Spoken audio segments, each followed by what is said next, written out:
Hi everyone, I am Hiralal Kumar. Welcome to my channel.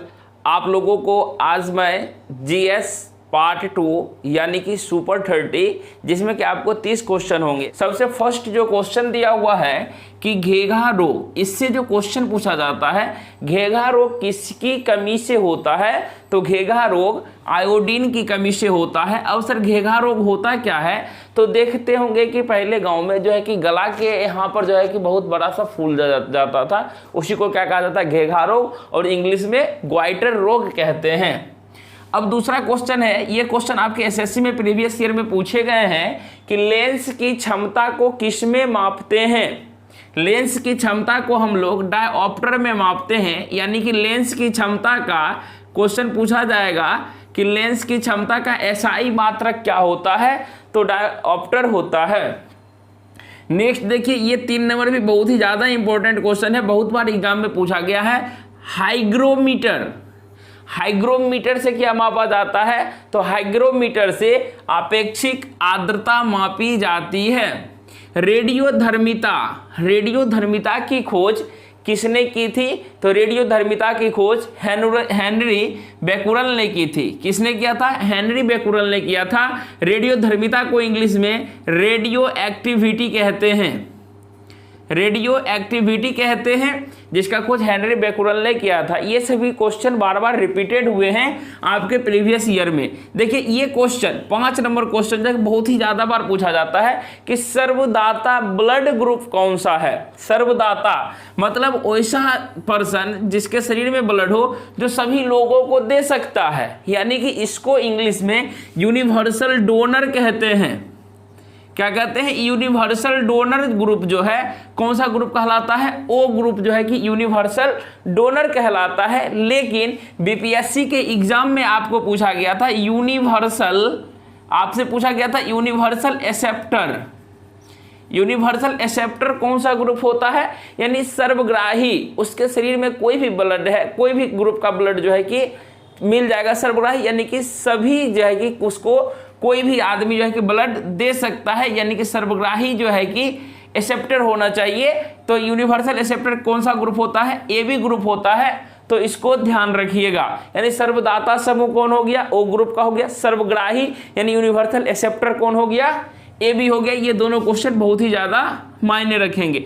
Dynamite, dynamite का आविष्कार किसने किया था, तो डायनामाइट का आविष्कार अल्फ्रेड नोबल ने किया था। किसने किए थे, अल्फ्रेड नोबल ने किए थे। बीसीजी का टीका किस रोग से बचने के लिए दिया जाता है, तो इसको इंग्लिश में टीबी कहते हैं और हिंदी में यक्ष्मा, यानी यक्ष्मा से बचने के लिए लगाया जाता है। तो आपके एग्जाम में जो है टीबी का फुल फॉर्म पूछा जाता है, तो टीबी का फुल फॉर्म क्या होता है, ट्यूबरक्लोसिस। क्या होता है, ट्यूबरक्लोसिस होता है, इसको ध्यान रखिएगा।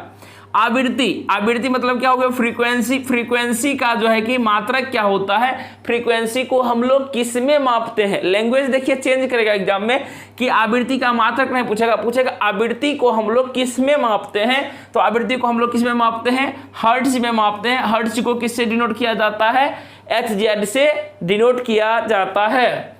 नेक्स्ट देखिए लिखा हुआ है 9 नंबर क्वेश्चन में, न्यूटन के द्वितीय गति नियम से, चूंकि न्यूटन साहब हमने 3 गति नियम दिया था, न्यूटन के प्रथम गति नियम को जड़त्व का नियम कहते हैं, और न्यूटन के प्रथम गति नियम से बल की परिभाषा बाहर निकलती है। ये भी क्वेश्चन आपके एग्जाम में आते हैं। लेकिन यहाँ पे लिखा हुआ न्यूटन के द्वितीय गति नियम से क्या होता है, तो न्यूटन के द्वितीय गति नियम से एक्सप्रेशन ऑफ फोर्स यानी कि बल का व्यंजक प्राप्त होता है, यानी कि जो हमने पढ़ा है F बराबर ma जो पढ़ते हैं, यह न्यूटन के द्वितीय गति नियम से ही बाहर निकलता है।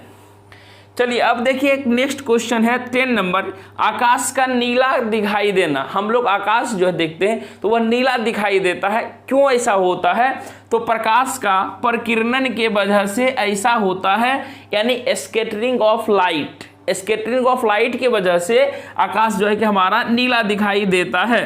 अब नेक्स्ट 11 नंबर क्वेश्चन है, सबसे हल्की धातु कौन सी होती है, तो सबसे हल्की धातु लिथियम होती है। लिथियम को हम लोग SI से डिनोट करते हैं, और लिथियम का एटॉमिक नंबर कितना होता है, 3 होता है। तो एटॉमिक नंबर भी ध्यान रखना है आपको, उसका सिंबल भी ध्यान रखना है, क्योंकि एसएससी जेईई में आपको इससे एक आध क्वेश्चन देखने के लिए मिल जाते हैं। नेक्स्ट देखिए 12 नंबर क्वेश्चन जो है, कहा कि यातायात बत्ती में लाल रंग का प्रयोग। अब देखिए मैंने यहाँ पे यातायात लिखा, लेकिन आपको जो है कि जितना भी खतरनाक संकेत होगा, डेंजर वाला पॉइंट होगा, वहाँ पे देखिएगा लाल रंग का ही प्रयोग किया होगा। आप अपने घर के चारों ओर नज़र घुमा के देखिए कि टावर जो होगा, उस टावर पे देखिएगा बहुत ही दूर भी होगा, फिर भी उसके ऊपर में लाल बल्ब जलता होगा, वह आपको दूर से भी दिखाई दे देता है। क्यों ऐसा होता है? इसलिए क्योंकि हम लोग जानते हैं लाल रंग का तरंगदैर्घ्य जो है कि सबसे अधिक होता है, इसके वजह से इसको हम लोग यातायात के बत्ती के रूप में भी प्रयोग करते हैं। ये भी क्वेश्चन आपको प्रीवियस ईयर के हैं, मैक्सिमम क्वेश्चन आपके प्रीवियस ईयर के हैं, और आपको जो है कि ऐसा मतलब मिक्सअप करके चलेंगे जिससे कि आपको बहुत सारा पढ़ा हुआ रहेगा, जो नहीं पढ़ा हुआ रहेगा वो यादें हो जाएगी। एक बार ही सब नहीं पढ़ा हुआ वाला उठाएंगे तो आपको बोरिंग फील होगा। तो चलिए चलते हैं 13 नंबर क्वेश्चन पे। 13 में क्या लिखा हुआ है? लैंप की बत्ती में तेल का ऊपर चढ़ना। जैसे मानिए लैंप जलाते हैं, या घर में पहले डिबिया जलाते थे, तो डिबिया जलाते थे तो क्या होता था, तेल अगर मानिए कि नीचे भी है बोतल में, फिर भी उस बत्ती को जलाते थे तो वह जलते रहता था। ऐसा क्यों होता है? तो ऐसा जो है कि हमारा केशिकत्व के कारण होता है। केशिकत्व के कारण जो है कि उस बत्ती में तेल जो है कि ऊपर चढ़ते रहती है, जिसे इंग्लिश में कैपिलरिटी कहते हैं। इंग्लिश वाले बच्चे भी ध्यान देंगे। नेक्स्ट जो है कि इससे रिलेटेड वर्षा की बूंदे का गोल होना। वर्षा का बूंद गोल होता है, लेकिन धरती पर गिरता है तो कहेगा सर गोल तो नहीं होता है, लेकिन वर्षा का बूंद ऊपर से जब आता है तो क्या होता है? गोल होता है। तो गोल किसके वजह से होता है? पृष्ठ तनाव के कारण होता है, सरफेस टेंशन के कारण होता है। अब देखा जाए कि सोडियम के बारे में, कि सोडियम जो है, सोडियम को कहाँ रखा जाता है। जैसे मानिए कि हम लोग नमक वगैरह को बाहर में रख देते हैं, तो उसी तरह पूछता है सोडियम को कहाँ पे रखने से सुरक्षित होगा। तो सोडियम को मिट्टी के तेल में अगर रखा जाए तो वो सुरक्षित रहेगा। मिट्टी का तेल, या इसे हम लोग किरोसिन तेल कहते हैं, गाँव घर में देखिएगा किरोसिन तेल भी कहते हैं, या इसे हम लोग मिट्टी का तेल कहते हैं। तो सोडियम को हम लोग किससे डिनोट, यानी कि इसका जो है कि सिंबल क्या होता है? Na होता है। इसको देखिए Na सर नाम है सोडियम तो S होना चाहिए, लेकिन Na है। Na मतलब क्या होता है? इसका लैटिन नाम है नेट्रियम, ध्यान दीजिएगा। और इसको सोडियम का एटॉमिक नंबर क्या है? सोडियम का एटॉमिक नंबर 11 है, 11 है। तो इससे इतना क्वेश्चन बनता है। लेकिन एक चीज भी और पूछा जाता है क्वेश्चन, जो कि बहुत ही इंपॉर्टेंट है, कि कौन ऐसा धातु है जिसको हम लोग सरलता से चाकू से काट सकते हैं, जो कि आप 10th में याद किए होंगे। क्या हो जाएगा आंसर? सोडियम हो जाएगा। अब नेक्स्ट क्वेश्चन है 16 नंबर, पेनिसिलिन के खोजकर्ता कौन है? तो पेनिसिलिन के खोजकर्ता अलेक्जेंडर फ्लेमिंग। आप लोग भी साथ साथ बोलते चलिएगा, याद हो जाएगा। कोनिया बेग। अब देखिए ये जो है ना कि मात्रक वाला ये टर्म, कुछ क्वेश्चन जो है कि आपको लिखाते चलेंगे, यादें हो जाएगी। देखिए 2 कोण होता है, एक होता है समतल कोण, एक होता है समतल कोण होता है, दूसरा हमारा क्या होता है? कोणीय बेग होता है। नाम से ही पता चलता है कोणीय मतलब क्या हो जाएगा? यह सर्कुलर पाथ में घूमेगा, और एंगल जो बनेगा उसी को क्या बोलेंगे? Angular velocity. तो इसको हम लोग किस में मापते हैं? रेडियन पर सेकेंड में मापते हैं। ध्यान रखिएगा कोणीय लगा हुआ है तो एंगुलर क्या कहते हैं, यहाँ पर रेडियन का टर्म जरूर आएगा। रेबीज के टीके, रेबीज का जो टीका होता है उसका खोज कौन किया था? रेबीज के टीके का खोज जो है लुईस पास्चर साहब किए थे। लेकिन रेबीज का टीका कब लगाया जाता है? अगर किसी को कुत्ता काट लेता है तो उसको रेबीज का टीका लगाया जाता है। जल का रासायनिक सूत्र क्या होता है? तो H2O, जो सबको पता होगा। जल ही एक ऐसा चीज है जो तीनों स्टेट में पाया जाता है। जल यानी कि क्या कहते हो? लिक्विड, ठोस और हमारा गैसीय रूप में। अब देखिए नेक्स्ट 20 नंबर जो क्वेश्चन है, बहुत ही शानदार क्वेश्चन है। खून को बहने से रोकने में मदद करता है। यानी कि मानिए आपका अगर उंगली वगैरह कट जाता है तो उससे खून बहता है, खून बहता है तो थोड़ा देर कहता है उसको दबा के रखिए। दबाने के बाद थोड़ा देर मानिए 2-3 सेकेंड, 10 सेकेंड, 1 मिनट दबा के रखे, छोड़ने के बाद वहाँ पे ब्लड धीरे धीरे निकलना बंद हो जाता है। ऐसा क्यों होता है? ऐसा इसलिए होता है, वहाँ पे कौन सा विटामिन काम करता है? तो वहाँ पे विटामिन के काम करता है। विटामिन के जो क्या करता है, ब्लड क्लॉटिंग का काम करता है। ध्यान, इंग्लिश में इसको कहते हैं ब्लड क्लॉटिंग। ब्लड क्लॉटिंग मतलब क्या हो गया, ब्लड का रुकना।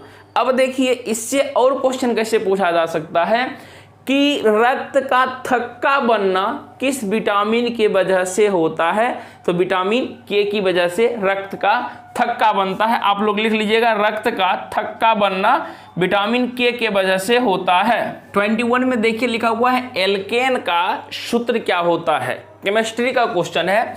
तो एल्केन, देखिए एल्केन का फॉर्मूला होता है CnH2n+2 होता है, जबकि देखिए इसमें से एल्केन ALKANE एल्केन ये चीज़ है, इससे 3 क्वेश्चन आएंगे। एक आपसे पूछेगा एल्कीन का फॉर्मूला क्या होता है, ध्यान दीजिएगा। उसके बाद पूछेगा एल्काइन का फॉर्मूला क्या होता है। तो देखिए एल्कीन का फॉर्मूला होता है CnH2n, एल्काइन का क्या होता है CnH2n-2। ध्यान रखिएगा, तीनों फॉर्मूला, ये जनरल फॉर्मूला है, ये SSC में आपका पूछा जा चुका है क्वेश्चन कि एल्कीन वहां पे पूछा गया था, एल्काइन का फॉर्मूला क्या होता है, तो CnH2n-2 होता है। ध्यान रखिएगा। ताप का जो है कि टेम्परेचर का SI मात्रक क्या होता है, टेम्परेचर को किस में मापते हैं, तो केल्विन में मापते हैं। केल्विन का फॉर्मूला क्या होता है, केल्विन को कैपिटल K से डिनोट किया जाता है। परमाणु बम की खोज किसने की थी, परमाणु बम की खोज किसने की थी, तो ओटो हन ने किया था। ओटो हन कब किए थे, 1941 ईस्वी में परमाणु बम की खोज किए थे। अब देखिए 24, ये भी बहुत ही ज्यादा ट्रेंडिंग क्वेश्चन रहता है हमेशा कि ग्रीन हाउस प्रभाव के लिए कौन सी गैस उत्तरदायी है, तो ग्रीन हाउस इफेक्ट के लिए कार्बन डाइऑक्साइड गैस जो है कि उत्तरदायी होती है। और कार्बन डाइऑक्साइड का फॉर्मूला क्या होता है, CO2 होता है।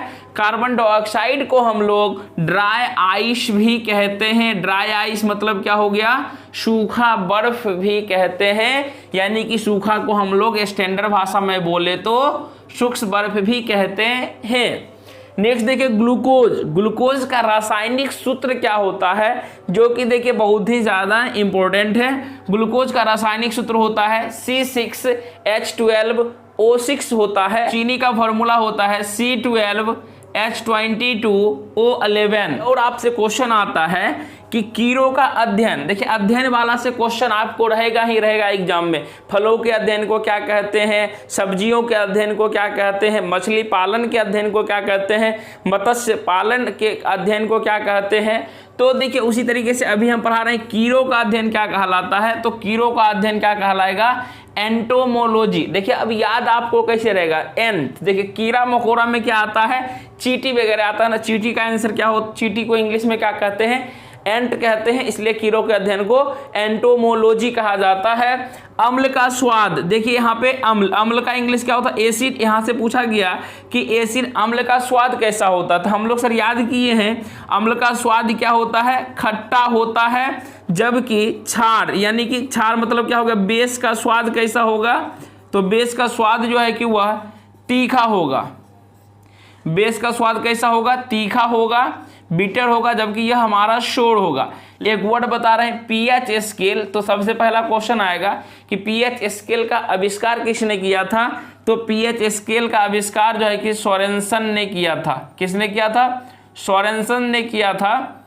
तो जो है कि पीएच स्केल में 3 चीज होता है। पीएच स्केल में जो है 1 से लेके 14 तक अंकित रहता है, 1 से लेके 14 तक लिखा हुआ रहेगा। बीच में जो है कि आपको 7 रहेगा, क्या रहेगा बीच में 7, या और यहाँ से माने 0, तो ये 0 से 7 के बीच में, यानी कि अगर 7 से किसी का पीएच मान 7 से कम है तो वह क्या हो जाएगा, हमारा एसिड नेचर का होगा। अगर पीएच वैल्यू 7 से ज़्यादा और 14 से कम है तो वह किस नेचर का हो जाएगा, हमारा बेस नेचर का होगा, यानी कि क्षारीय होगा। नेक्स्ट क्वेश्चन है वाटर गैस। वाटर गैस किससे मिलकर बना हुआ होता है, तो वाटर गैस यह भी क्वेश्चन आपके एग्जाम में आएंगे। CO carbon monoxide plus H2 यानी कि हाइड्रोजन को मिलाने से जो होता है वाटर गैस का निर्माण होता है। अब देखिए नेक्स्ट क्वेश्चन 29 में कहा गया है रक्त का पीएच मान कितना होता है, तो रक्त का पीएच मान 7.4 होता है, जो कि अगर आपसे कोई भी पूछेगा कि रक्त जो होते कि स्वाद में कैसा होता है, तो कहिएगा कि वह जो है कि क्षारीय होता है। क्यों होता है क्षारीय, क्योंकि हमारा pH वैल्यू 7 से ज़्यादा है। अगर किसी का pH वैल्यू अगर 7 एग्जैक्टली है तो वह क्या हो जाएगा, उदासीन हो जाएगा, मतलब न्यूट्रलाइज हो जाएगा। अगर नेक्स्ट क्वेश्चन है रक्त जो है कि ब्लड का, खून जो हमारा लाल होता है किसके वजह से होता है, तो खून जो हमारा लाल होता है वह हीमोग्लोबिन के वजह से होता है। हीमोग्लोबिन के वजह से हमारा ब्लड लाल होता है। तो दोस्तों एक दिन में सब कुछ नहीं कर सकते हैं, लेकिन एक ना एक दिन सब कुछ जरूर कर सकते हैं। इसलिए अभी तो शुरुआत है, अभी 30 क्वेश्चन मैंने आपको धीरे धीरे बताया। जो ही रफ्तार आ जाएगा बिल्कुल अच्छे तरीके से आप लोगों को और तेजी में कन्फर्म 50 क्वेश्चन लेंगे। अगर वीडियो आप लोगों को पसंद आया तो वीडियो को लाइक कीजिए, अपने दोस्तों को शेयर कीजिए, चैनल पर नए हैं तो सब्सक्राइब करके बेल आइकन को ऑन कर लीजिए। मिलते हैं नेक्स्ट वीडियो में, तब तक के लिए जय हिंद।